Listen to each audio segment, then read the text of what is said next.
Be ready for dictation. 15 seconds to go.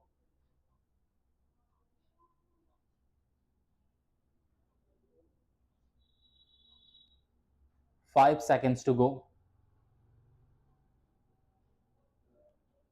Mr. Deputy Chairman, I support the motion for reference of the bill to a joint select committee.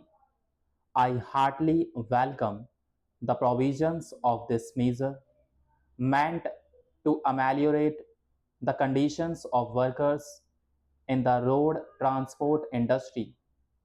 This industry has tremendously increased in recent times, so much so that even railways are afraid of competition from road transport in carrying goods and passengers for long distances.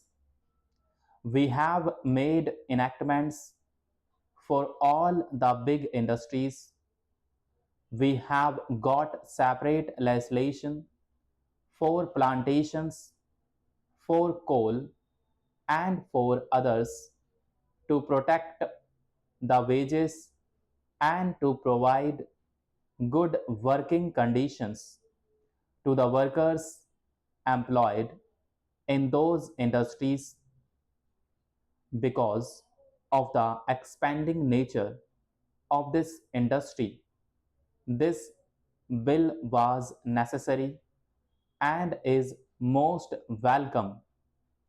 While welcoming this measure, I would like to make some observations on the clauses for the consideration of the Joint Select Committee. With regard to Clause 1 dealing with definitions, the provisions of this bill apply only to those undertakings which employ more than 10 workers. Under certain circumstances, it can be extended to those undertakings which employ even 5 workers. I know that the government have their difficulties in applying the provisions to each individual working in this industry, and that has got to be appreciated. But we have got a fear that this might lead to fragmentation of some of the bigger units. We have got before the House a bill to amend the Plantations Labor Act, brought before the House only for making a provision to check fragmentation of tea gardens.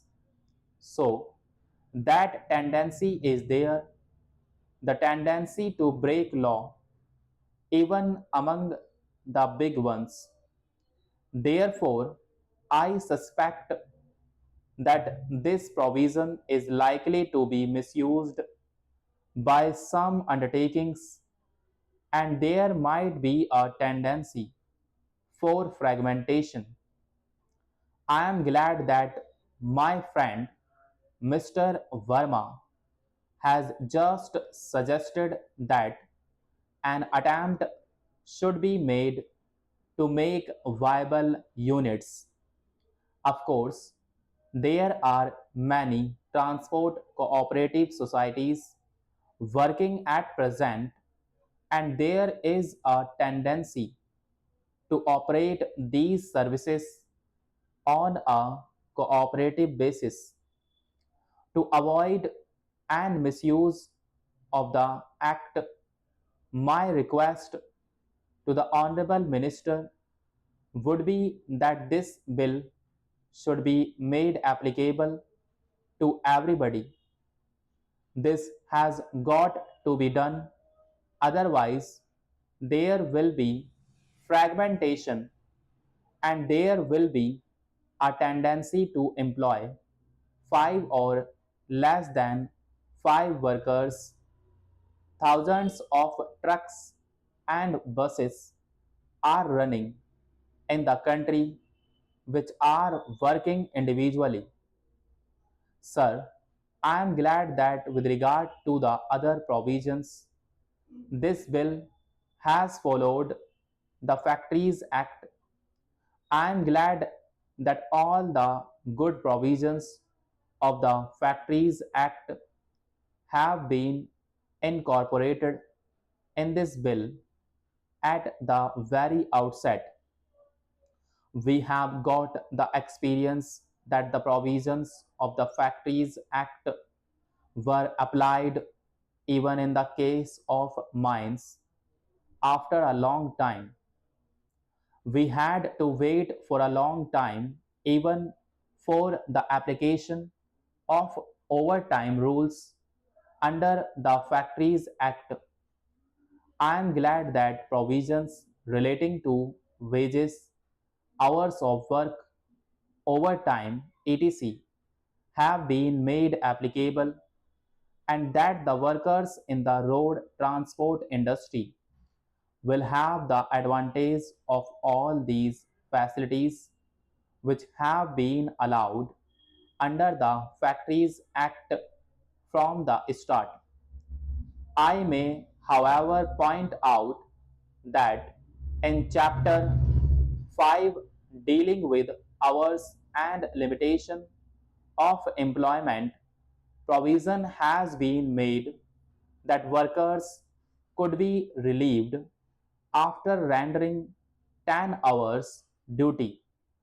This provision appears to me to be extraordinary.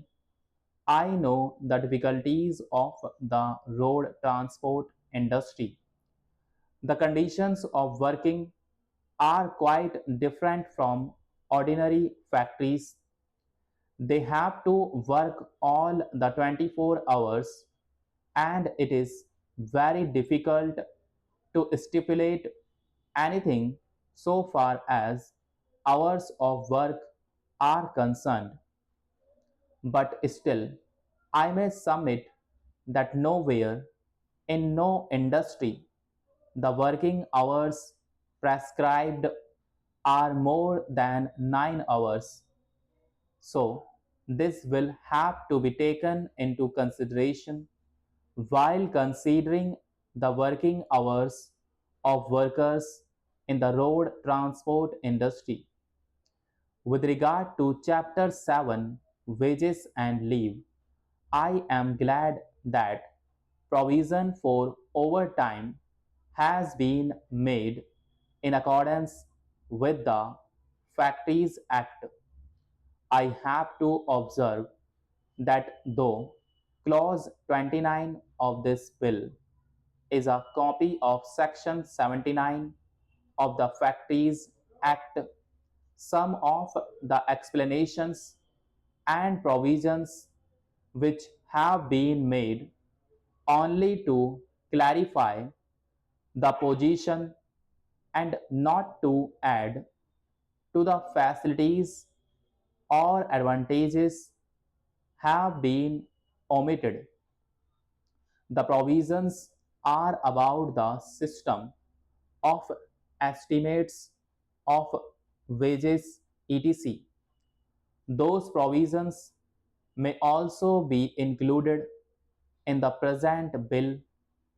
Then, sir, some observations were made by some members. One of them was that the Payment of Wages Act does not apply to these workers.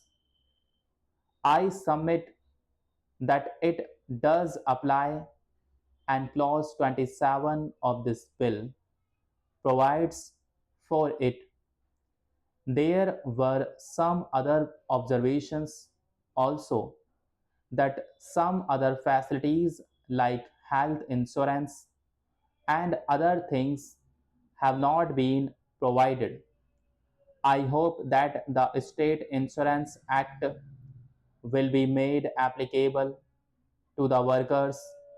If it is not applicable or if it cannot be applied in the present form, necessary amendment may be made.